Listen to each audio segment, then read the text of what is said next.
Hora do Enem apresenta Mitologia Grega e a Origem da Humanidade. Oi, pessoal, meu nome é Aline Carvalho, eu sou professora de História e hoje veremos a origem da humanidade de acordo com a mitologia grega. Ora, os mitos têm a função de acomodar e tranquilizar o homem num mundo perigoso e assustador, dando assim a sensação de segurança. O que acontece no mundo natural passa a depender dos atos humanos. Ou seja, se eu faço uma coisa certa, eu sou recompensado. Se eu faço errado, eu sou punido. Assim, os mitos trazem explicações para o desconhecido e situam seres humanos no mundo. Dessa forma, os mitos servem para responder perguntas como: de onde eu vim? Quem me criou? Por que eu estou aqui? Ou por que esses problemas estão acontecendo? Depois dessa breve introdução, vamos começar.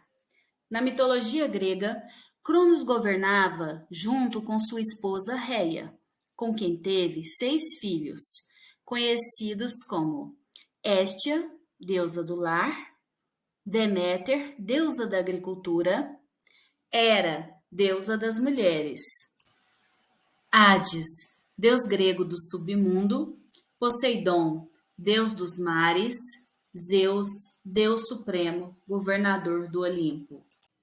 Cronos era conhecido por ser o pai do tempo e vivia preocupado com uma antiga maldição lançada por seu pai, o deus Urano. A maldição dizia o seguinte: que um de seus filhos conseguiria tomar o poder e lançá-lo para o esquecimento no mundo subterrâneo.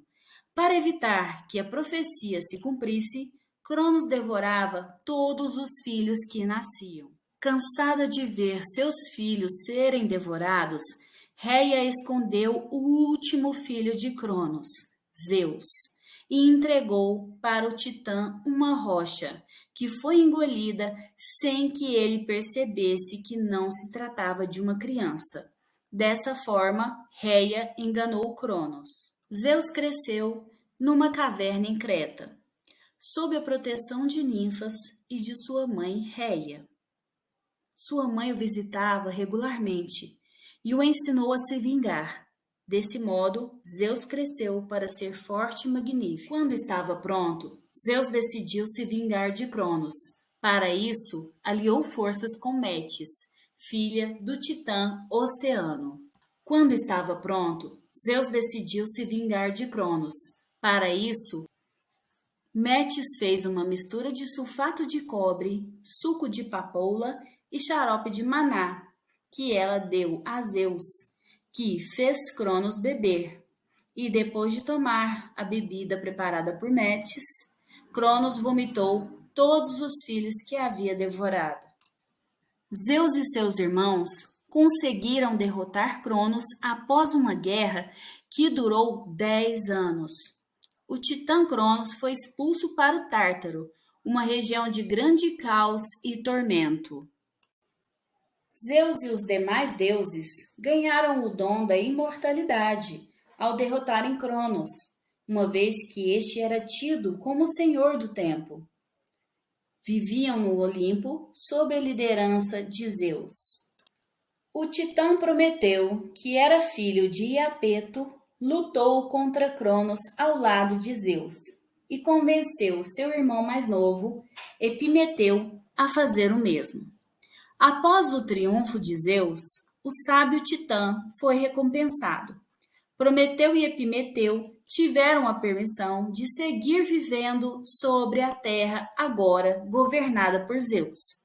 Um dia, Prometeu apanhou um punhado de terra, misturou um pouco de água de um córrego e começou a moldar o barro.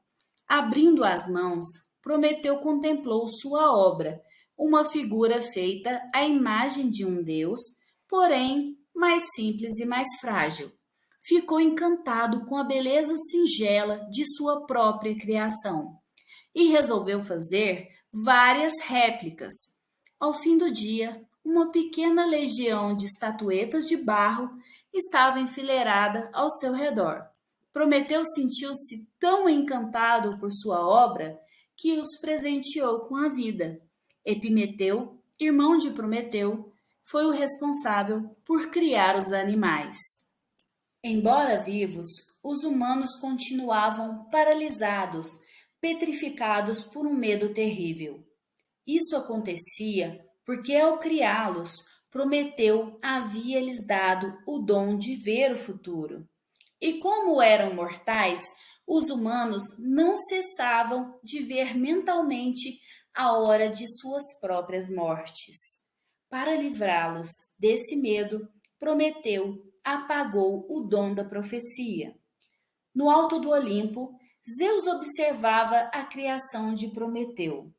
Por algum motivo obscuro, o Senhor dos Deuses sentiu uma antipatia imediata pela humanidade.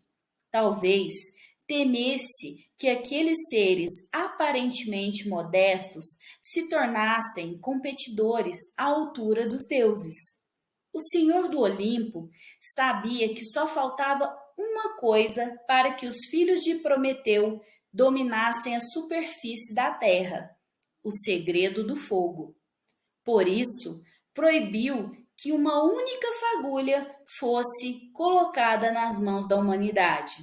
Mas Prometeu não lhe deu ouvidos. Decidiu tornar os homens tão engenhosos que eles haveriam de ser semelhante aos deuses. Certa madrugada, em segredo, Prometeu subiu sorrateiramente às encostas do Olimpo. Esperou que Hélios, o deus do sol, surgisse no horizonte, conduzindo sua carruagem de chamas. Quando o carro do sol estava passando perto do cume do Olimpo, Prometeu acendeu uma tocha em seu calor. Depois, desceu o monte e levou aos humanos o mais revolucionário de todos os segredos: o fogo. Ao descobrir a desobediência de Prometeu, Zeus planejou uma vingança terrível. Mandou acorrentar Prometeu a um rochedo e mandou que uma águia fosse devorar o fígado de Prometeu todos os dias, uma vez que ele tinha capacidade de se regenerar a cada noite. Anos e anos se passaram em que a águia continuava comendo o fígado de Prometeu, que permanecia preso em grilhões. Segundo o mito, Zeus ficou enfurecido com os humanos, que receberam a arte de fazer o fogo de Prometeu, e decidiu dar à humanidade um presente que resultaria numa punição, para compensar a vantagem que eles receberam de Prometeu.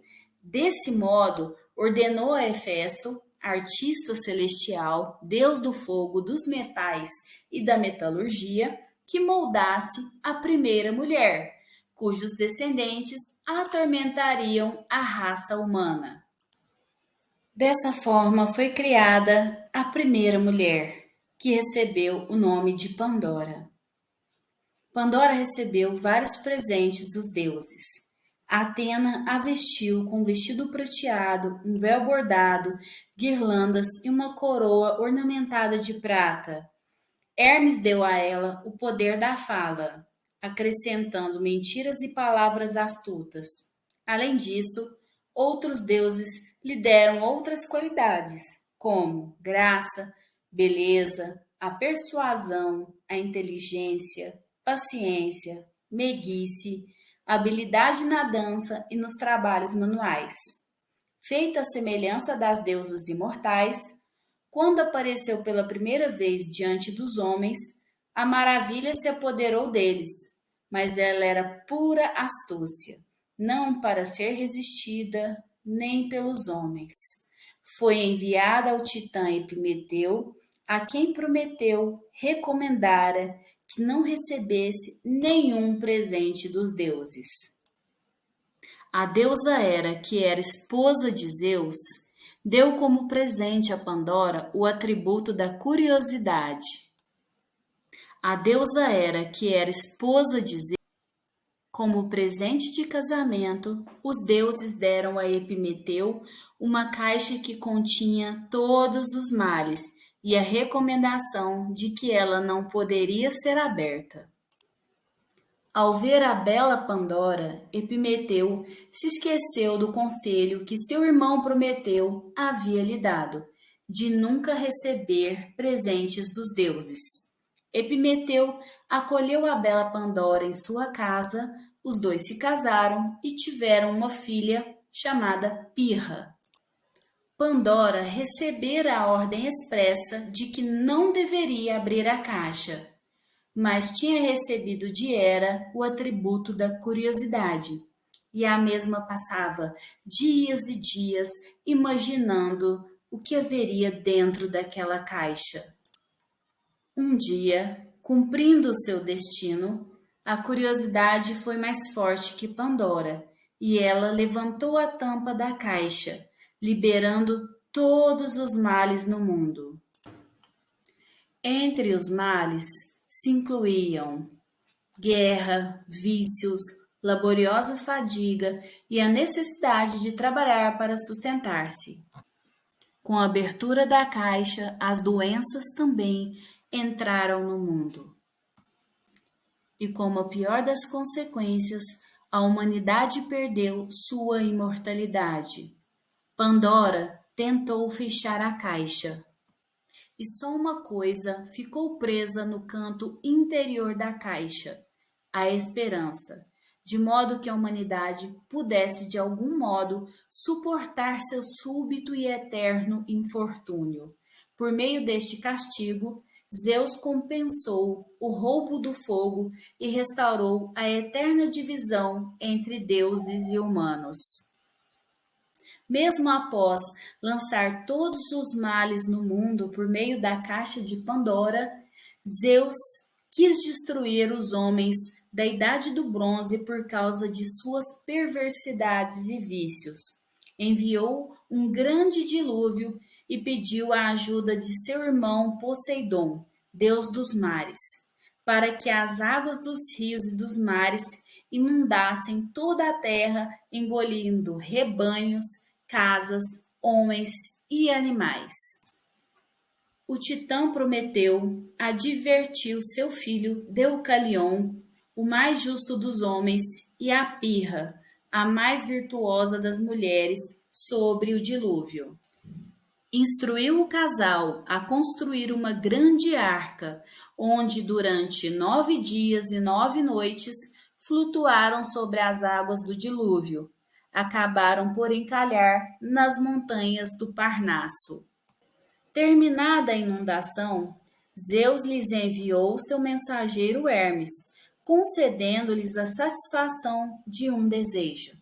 Deucalion pediu que a humanidade fosse renovada, e por causa dele e de Pirra, a humanidade prosseguiu existindo.